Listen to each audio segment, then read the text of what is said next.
Jean Vianney et Oui, Michel Pinger, presque. qui vont venir nous parler de technologie, mais surtout de diabète.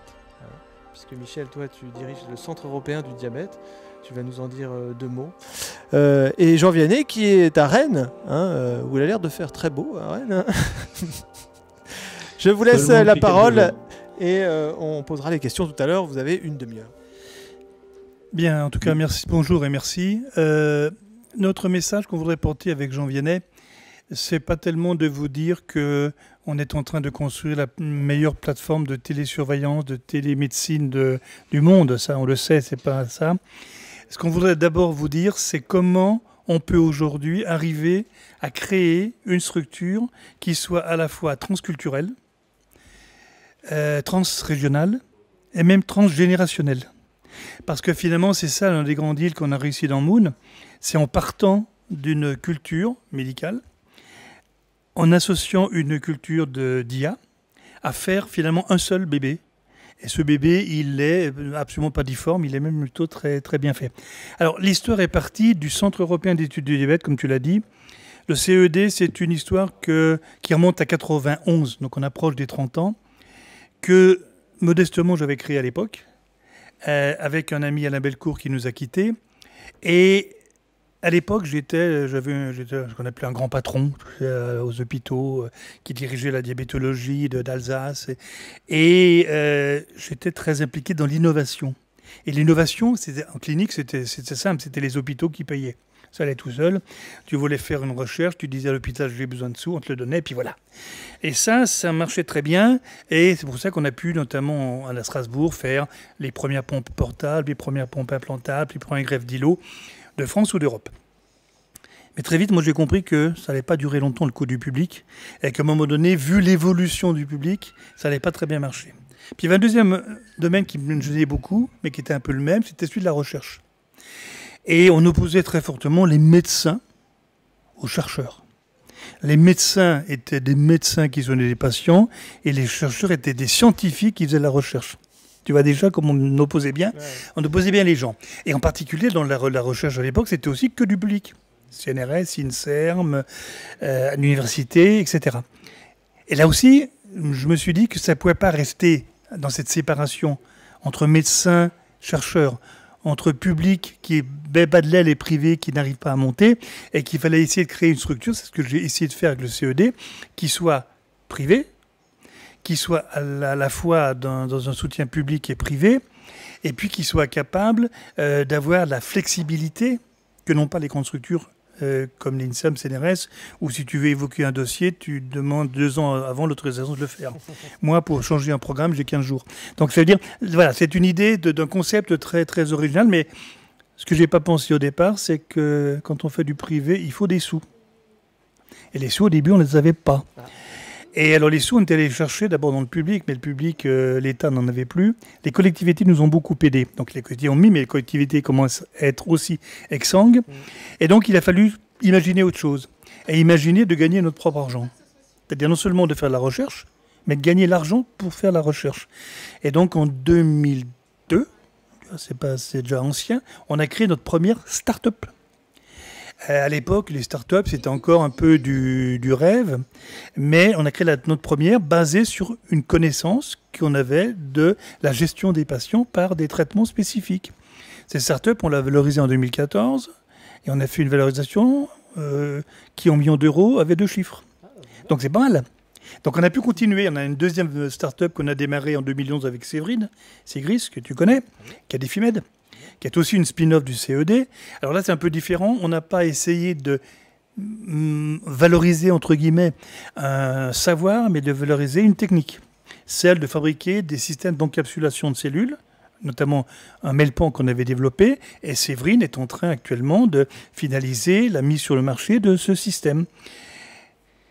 Et puis, cette année, on a créé, enfin, entre l'an dernier et cette année, on a créé 2 autres startups. Pourquoi 2 autres? Parce que, en dehors de la recherche qui est toujours la nôtre sur l'animal, sur les relations entre le muscle et le pancréas, tous ces aspects fondamentaux qui aboutissent à une startup Ilonov qui démarre pratiquement aujourd'hui.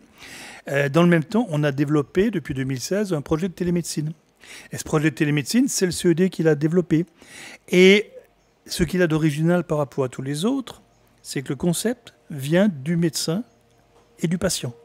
Donc c'est le médecin et le patient qui disent voilà ce qu'il nous faut et qui ont été chercher leurs partenaires pour développer la chose. Et à partir de cela, on est toujours, comme on est dans le CED, dans un échange permanent entre médecins, chercheurs, médecins, data scientists, avec un fil conducteur commun qui est le patient. Et ça, c'est très important que le patient soit toujours le fil conducteur. Et pour nous, il l'est, puisqu'il est même présent dans toutes nos structures. Il est là en permanence. Il donne des conseils, il critique souvent d'ailleurs. Mais on peut le comprendre, il est concerné. Donc. Voilà. Et donc, ça, c'était. Et alors, à partir de là, on a développé donc, ce projet de télémédecine. Et on est allé chercher qui pouvait être les meilleurs pour nous accompagner. Alors, on a fait comme avant de se marier, on en teste un ou deux pour voir quel est le bon. Et puis finalement, on a trouvé Quantmetry. Et CED amenant des choses cliniques, amenant des data cliniques, amenant une expertise clinique. Les habitués du hackathon, hein. Pardon ? Les habitués du hackathon. Voilà, habitués du hackathon, puisqu'on a même eu un prix, le prix Sanofi il y a quelques années. Donc, voilà. Et donc, on s'est tourné vers le studio Moon Anova pour nous accompagner et pour être le partenaire, mais qui va être à la fin le partenaire dominant. Parce que on est dans la tech et c'est le tech qui doit dominer. Et là, peut-être que Jean Vianney peut nous retracer un petit peu ce qui s'est passé quand on est arrivé, à se rencontrer, à se parler. Allô, le monde de la tech. C'est bon, là, le monde de la tech utilise la tech. Est-ce que ça fonctionne? Très bien. C'est bon? Bah, nickel, super. Effectivement, merci professeur pour cette introduction. L'idée, c'était effectivement de faire se parler deux mondes qui apportaient des choses extrêmement différentes. En fait, ce qui a été le plus dur, c'était d'accepter que parfois on s'entendait pas. Il y a certaines situations, il y a certains échanges où un mot était compris pour un autre, et comme on essayait de développer de manière itérative la solution, il y a une fois où effectivement l'équipe du C2ED a fait part ce serait bien de qualifier un événement qui était présence de cétone dans les urines. Ça a été mal documenté, on n'a pas bien écrit, nous, de notre côté. Et du coup, lors de la présentation de la fonctionnalité d'après, de cette fonctionnalité, on avait acétone, donc avec un A-C-E-T-O-N-E. Et là, tout le monde s'est regardé avec des gros yeux en se disant mais pourquoi c'est là? C'est quoi ce truc? Et on a mis 3 jours, en fait, à rebrousser chemin. Pour comprendre d'où ça venait, quelle avait été... Donc bon, ça nous a appris effectivement d'abord à ne pas avoir honte de dire quand on ne comprend pas quelque chose, parce que la technique, parfois, ça ne marche pas.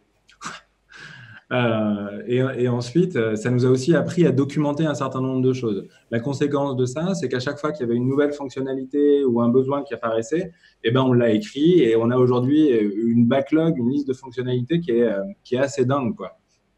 Mais ça permet de prioriser, ça permet d'avancer.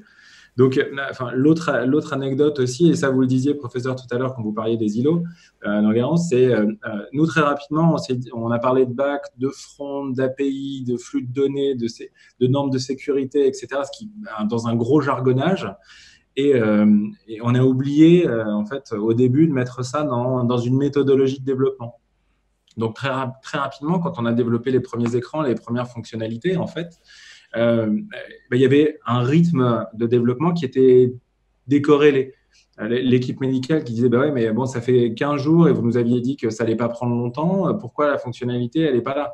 Ouais, mais d'abord il faut développer le back, d'abord il faut écrire, il faut coder l'appli, il faut coder en Python, et puis ensuite après on fera les appels sur l'écran. Ouais, mais les écrans vous nous les avez montrés, on a fait ça, on les a designés en atelier avec des patients, etc. Ça me rappelle et donc en fait il y a... Pardon? Non, en tant que développeur, ça me rappelle des histoires. Ouais. Hein. Non, mais vous m'aviez montré l'écran, là, pourquoi ça marche pas là? Oui, non, mais attendez, c'était juste un design. Mais je vois très bien. Faut faire le lien maintenant. Il n'y a rien derrière. Et même, voilà, c'est vrai que on est assez. on est resté pendant, ouais, je dirais, 2-3 mois à s'écouter, à se parler. Et puis, il y a eu des moments où il y a eu des moments assez salvateurs où on a tout mis à plat et où on s'est dit, bah, en fait, je comprends pas ça. Ça veut dire quoi? Ça, c'est pas possible tel que tu me l'as expliqué. Ah ouais, d'accord. Et puis, petit à petit, en fait, sur les propositions réciproques, eh ben, comme malgré tout, le monde de la data science et le monde médical, c'est deux mondes scientifiques, eh ben, il y a eu des améliorations réciproques. Il y a eu des propositions, il y a eu des propositions de règles qui venaient améliorer des calculs de glycémie. Il y a eu de l'autre côté des propositions du X qui disaient bah ouais, mais bon, en fait, moi entre deux consultations, eh ben je peux pas faire ça. Donc j'ai besoin que la fiche d'observation elle soit transportable d'un écran à l'autre et tout ça en fait de plus en plus naturellement. Et c'est vraiment en fait ce qui a fait le succès de Moon. Bon, ce qui est dommage, t'as entendu parler du Domain Driven Design? Ouais. Hein, DDD. Alors je reçois ta presse, je vais pouvoir la passer, mais c'est vrai que Domain Driven Design, c'était un plein de sujets qu'on avait dans le monde de la tech, où comment on arrivait à coder carrément avec le langage du domaine dans lequel... Et moi, j'ai développé mon application et j'apprenais des mots, et ces mots-là, je les mettais dans mon code. Et à un moment donné, on avait un médecin à côté de moi, il était capable de à peu près comprendre ce que j'écrivais dans mon code. Et ça, je pense que c'est fondamental de cette fusion. On travaille beaucoup là-dessus au hackathon, sur notre capacité à collaborer ensemble en se comprenant, en comprenant notre monde et en comprenant votre monde. C'est comme ça que j'ai monté le hackathon à l'époque. Je partage mon écran tout de suite, comme ça vous allez pouvoir voir. La slide, c'était celle avec les deux personnages de Dragon Ball Z qui fusionnent justement. Alors attends, je vais plutôt le mettre en full screen, il est là. Tac. C'est vraiment l'idée, de cette fusion. La fusion, elle est sur la reconnaissance réciproque de compétences qu'on n'a pas, du partage. Ouais, alors tu descends. Ça, c'était l'agenda. Ça, c'était le. Et effectivement, on était sur ce slide-là juste avant. Celle-là. Bah, on peut embrayer sur celle-là. On le résume. D'abord, on se pousse les pouces et après on fait les mains, quoi. C'est ça. Maintenant, une fois qu'on a compris comment on pouvait danser ensemble et fusionner, on s'équipe pour pouvoir effectivement parler techniques, partager des langages. Et là, c'est la slide d'après. Je vous laisse effectivement juste... non, mais vous en avez déjà parlé, professeur, de tous les apports, de toutes les conditions et l'environnement médical et organisationnel dans lequel, effectivement, on a développé Moon. Vous souhaitez rajouter un mot, notamment sur... le programme étape, etc. Non, tout le monde connaît. Enfin, c'est quelque chose qu'elle connaît, qui est très technique. C'est pas un gros intérêt. Je préférais à la fin intervenir un petit peu pour ouvrir le... C'est marrant parce qu'on pensait, un jour, on pensait au hackathon mettre un grand tableau blanc avec le glossaire des mots médicaux que les technos ne comprennent pas, et de l'autre côté, les mots technologiques que les médecins ne comprennent pas. Mais on en était là... On a fabriqué effectivement ce genre de choses. Alors c'était artificiel, mais sur Slack ou même dans le cahier des charges de développement de Moon, il y a eu effectivement à un moment donné des rappels de bas de page en disant en fait par ce mot-là on entend ça. Et forcément on est sur des jargonnages et le partage de tous ces mots et de tous ces concepts en fait il s'est fait autour de la confiance. Et donc c'est pour ça qu'on a pu effectivement concevoir Moon et le concevoir de manière rapide en fait, puisque la première ligne de code, entre la première ligne de code et la construction du MVP, il s'est passé 9 mois. Donc 9 mois pour développer une application et la marquer CO, c'est quand même relativement rapide. Et quelles ont été en fait les clés de ce développement? Une fois qu'on a su se parler, qu'on a su danser ensemble et qu'on s'est fait confiance, d'abord ça a été de définir le périmètre fonctionnel du MVP. C'était quoi? Quel était le plus petit socle de fonctionnalités qu'on devait développer pour répondre à un besoin des patients et répondre aux besoins des professionnels de santé. Et une fois qu'on a fait ça, on a mis en place des contacts réguliers entre les équipes. D'abord, on a utilisé des outils, que ce soit des outils de ticketing, des outils d'échange, mais aussi des points très réguliers pour pouvoir avancer et itérer sur les fonctionnalités qu'on a créées. Et surtout, grâce au C2ED, on a pu tester auprès de professionnels de santé et auprès de patients très, très rapidement l'application. Et ça a été fondamental. parce que sinon, on aurait été totalement décorrélé. Nous, côté tech, le meilleur exemple, c'était la messagerie. Instinctivement, on s'est dit, dans Moon, il faut qu'on mette un chat. Donc, on a itéré, on a proposé. Côté patient, c'était, en fait, ouais, mais ce que je valorise plutôt, c'est que mon équipe de soins ait accès à mes données et que je sache que cette équipe de soins ait accès à mes données. C'est pas forcément être en contact permanent. Et côté professionnel de santé, ce qui était plutôt valorisé, c'était de se dire, je veux avoir accès aux données et je veux avoir un canal de communication auprès de mon patient. C'était pas le temps réel. Donc, en fait, en discutant, en concevant, on a créé une espèce d'événement de communication à l'intérieur de Moon. Et c'est cet événement, ce signalement, qui va servir d'échange entre le patient et le professionnel de santé. On est bien loin de notre conception à nous de l'échange en mode Slack. Et aujourd'hui, ça suffit et ça permet à tout le monde, effectivement, de gagner en confiance et de renforcer ce lien. Et ces 3 étapes de développement, on a toujours cherché à les aligner avec la vision stratégique de Moon, qui était nourrie par l'expérience et les échanges interprofessionnels, que ce soit amenés par le professeur Pinger, mais aussi amenés par le studio Anova. Et ça, l'alliance des 4 fait qu'aujourd'hui, Moon, c'est une entreprise qui a été créée effectivement à cheval sur 2019 et 2020, et on est 6 personnes. D'ailleurs, on recrute des profils tech front en React. Si vous en connaissez, je suis preneur. On va lancer l'appel. Merci. Et on travaille effectivement, grâce à cette période d'échange, vraiment main dans la main avec le Centre européen d'études du diabète. On est amené à multiplier les projets avec vous, professeurs, et avec notre autre actionnaire. Et ça fait que on sort de ce premier semestre de 2020 en étant bien financé grâce à la BPI, grâce à notre implantation locale, et aussi avec des perspectives commerciales qui sont très solides pour le deuxième semestre. Parce que quand même, Paris est venu à Strasbourg. C'est pas Strasbourg qui était allé à Paris. Ça, on commence à avoir l'habitude. C'est Paris qui est venu à Strasbourg. On a l'habitude, mais c'est bon de la conserver. C'est vrai.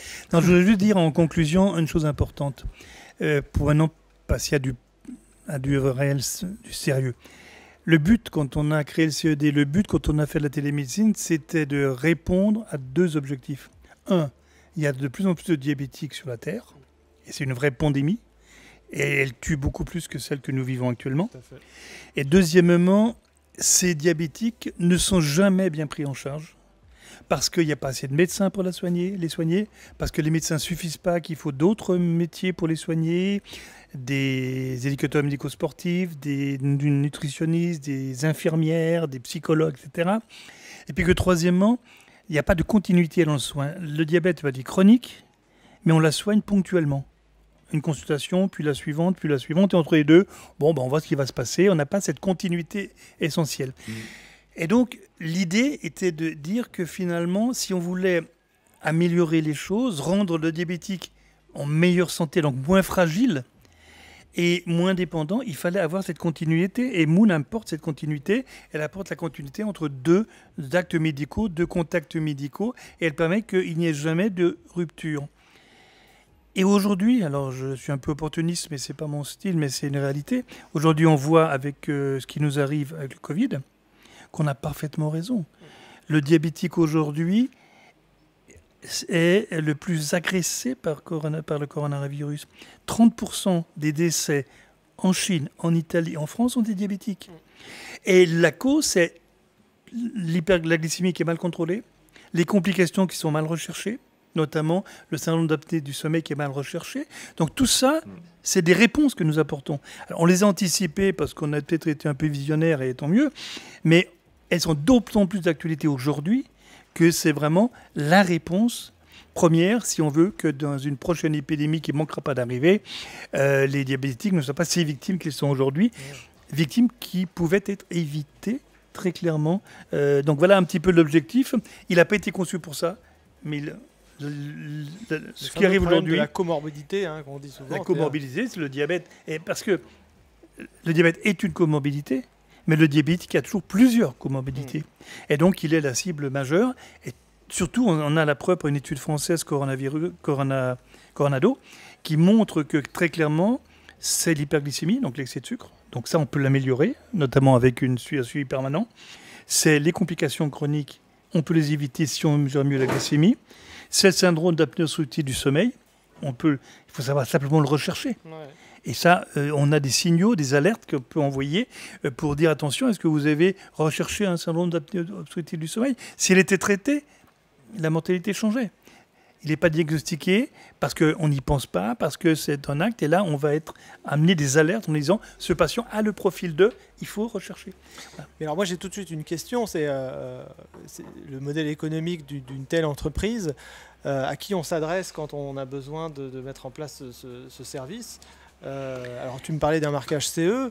Est-ce que c'est remboursé par la Sécurité sociale d'utiliser Moon? Alors, il y a deux choses. Il y a le programme étape, effectivement, qui rembourse la télésurveillance de Moon. Tout à fait. Qui la rembourse pour certains patients. La liste est un peu limitée, mais elle va s'élargir, c'est à peu près clair. Le deuxième point, c'est qu'il faut aussi, avant de demander de l'argent, apporter des preuves. Et ces preuves, on est en train de les apporter par un projet qui est complètement complémentaire à Moon, dans lequel Moon est complètement impliqué, qui est la création du premier centre de santé, d'e-santé diabète en France. Une maison médicale, ça? Non, c'est pas une maison médicale, c'est un centre de santé qui va ouvrir au mois d'octobre de cette année à Haute-Pierre et qui mettra en œuvre tout ce qui est en train de se dessiner au travers de Moon. Parce que les patients, si vous lui répondez par une montre connectée, il ne va pas comprendre. Si vous répondez par une infirmière charmante, il va comprendre. Donc c'est de revenir après tout ça. Voilà, de revenir après tout ça sur l'humain. Et ce centre, qui est le premier centre qui va être ouvert, et va indiscutablement, au début, perdre de l'argent, c'est bien évident. Mais on a un autre partenaire qui est prêt à mettre de l'argent. D'accord. Alors on va faire avec lui également.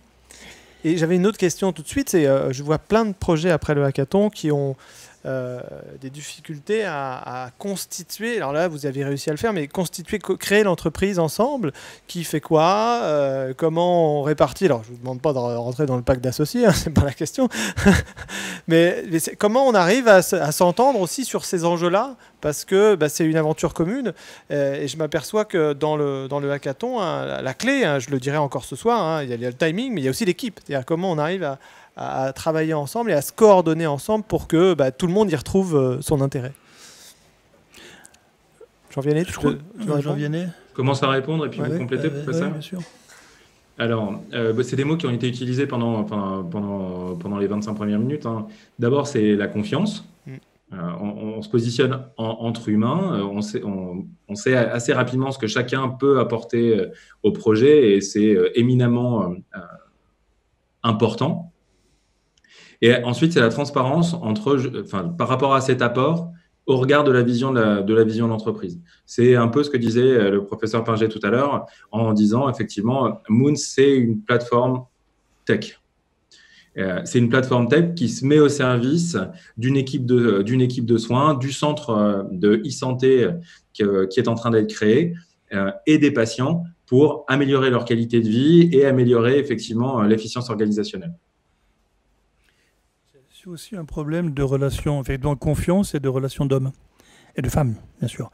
Mais de relations d'hommes, il faut des hommes qui aient des caractères, donc difficiles à manœuvrer, mais une envie commune. Et avec l'envie, on fait beaucoup de choses. Même si à un moment donné, on rue dans les brancards, l'envie, quand on est convaincu, et jusqu'à présent, ce qu'on a entrepris, heureusement, au CED, c'est plutôt pas mal passé, plutôt même bien. Donc on sait que si on a une envie qui est dans le bon sens, il faut y aller et la concrétiser. À partir de là, voilà, et on arrive à faire. Et il faut des choses très claires. Quand on a dit on fait Moon, on a dit tout de suite, le premier jour, c'est une medtech. Donc c'est Anova qui va prendre le lead. C'est pas le CED qui va prendre le lead. Même si le CED est à l'origine, même si c'est une tech. Dans le centre e-santé et diabète, c'est le CED avec EDA qui vont prendre le lead. Je crois qu'il faut savoir donner aux gens qui savent faire la direction des choses. C'est fondamental. Hein. On en parlait avec des accélérateurs, notamment The Family. On disait si en 5 minutes, on rentre pas d'une salle et on sort pas de cette salle en ayant la répartition de l'actionnariat, c'est qu'on n'y arrivera jamais. Et c'est vrai que c'est un enjeu assez fort que chacun reconnaisse l'intérêt de l'autre et que les intérêts soient alignés. Dès qu'on commence à faire des tergiversations, c'est que c'est pas bon, c'est qu'il y a quelque chose qui se passe pas. Et puis il faut aussi savoir être un peu sourd aux recommandations des avocats. Hein. Oui, ça aussi. Parfois ils nous emmènent à des choses qui n'intéressent que. C'est pas faux du tout. Anna, on avait peut-être des questions sur le... J'ai pas pu suivre le chat sur le côté. Est-ce qu'on a des questions de la part des auditeurs, des spectateurs? Comment on pourrait les appeler? Des visioconférenceurs. Participants. Voilà, les participants. Oui, je pense que... D'ailleurs, moi, j'ai reçu plein de messages de participants qui n'étaient pas parvenus à se connecter. Ah, bah zut. Et comment ils n'ont pas réussi à se connecter alors que tu les as Je dans le sais chat? pas. C'est le monde de la tech, normal. Parce que s'ils sont dans Ça, le chat, ouais, c'est qu'ils se sont connectés. WhatsApp marche mieux que Zoom, je crois.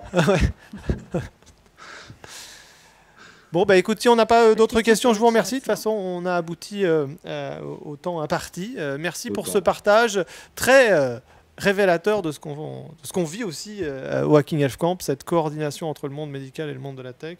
Et vous en êtes un très bel exemple qu'on reprendra, j'espère, le plus souvent possible et qui doit aussi aider ces équipes-là ce week-end à travailler ensemble.